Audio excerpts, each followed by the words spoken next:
మరో అప్డేట్ చూస్తే ఆంధ్రప్రదేశ్ రాజకీయాలు ఎపిసోడ్లుగా డివైడ్ అవుతున్నాయి.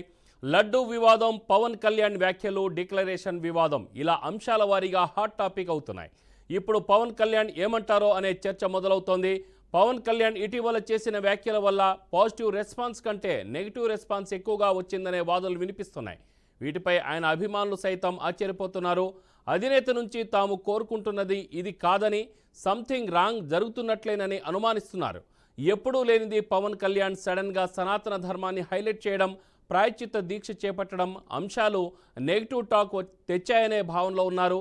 ఇలాంటి పరిస్థితుల్లో తిరుమల పర్యటనకు డేట్ ఫిక్స్ అయింది. అక్టోబర్ 3న పవన్ తిరుమల శ్రీవారిని దర్శించుకోబోతున్నారు. ఇదే విషయంపై మా ప్రతినిధి గోపీనాథ్ లైవ్లో అందిస్తారు. గోపీనాథ్,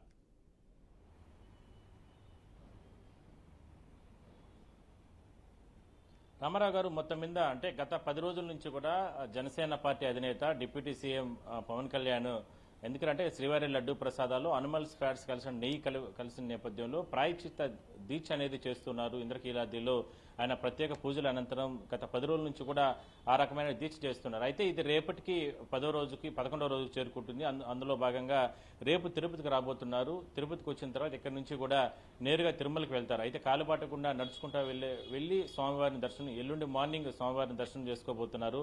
అయితే దీనికి సంబంధించి ఇప్పటికే ప్రభుత్వ యంత్రాంగం, ఎందుకంటే ఆయన డిప్యూటీ సీఎం స్థాయిలో ఉన్నాడు కాబట్టి మరి ప్రభుత్వ యంత్రాంగం, ఎందుకంటే జనసేన పార్టీ అధినేత పవన్ కళ్యాణ్ ఏ కార్యక్రమం చేపట్టినా వేలాది మంది కార్యకర్తలు వీళ్ళందరూ కూడా పెద్ద ఎత్తున తరలి వస్తూ ఉంటారు. మరి కాలుబాటకుండా తిరుమలకి వెళ్లాలా అంటే విపరీతమైనటువంటి క్రౌడ్ వచ్చే అవకాశం అయితే ఉంటుంది. కాబట్టి భద్రతా పరంగా కట్టుదిట్టమైన చర్యలు తీసుకోవడం జరిగింది. తిరుమలకి దాదాపుగా 3 నుంచి 4 గంటల పాటు నడిచి వెళ్తారు. దాని తర్వాత తిరుమలకి వెళ్ళిన తర్వాత ఎల్లుండి ఉదయం శ్రీవారిని దర్శనం చేసుకుంటారు. ఆ సందర్భంగా కూడా టీటీడీ అధికారులు ఇప్పటికే కూడా ఏర్పాట్లు చేయడం జరిగింది. మొత్తం 11 రోజుల పాటు కూడా ఆయన దీక్ష చేసిన నేపథ్యంలో ఈ కార్యక్రమాలన్నీ కూడా జరగబోతున్నాయి. దానికి తగ్గట్టుగా ప్రభుత్వ యంత్రాంగం ఒకవైపు తిరుపతి ఎస్పీ ఇప్పటికే భద్రత పరంగా పర్యవేక్షిస్తున్నారు. అదే స్థాయిలోనే టీటీడీ దర్శనాలకు సంబంధించి కూడా పవన్ కళ్యాణ్తో పాటు ఎవరెవరు ముఖ్యులు ఉంటారో వాళ్ళందరికీ కూడా దర్శన ఏర్పాట్లో కూడా బిజీగా ఉందని మనం చెప్పుకోవచ్చు. ఎల్లుండి తెల్లవారుజామున శ్రీవారికి మొక్కులు చెల్లించుకుని దాని తర్వాత ఈ దీక్షకు సంబంధించి విరమణ కూడా చేసే అవకాశం అయితే ఉంటుంది. Ramarao. Right Gopinath, thank you.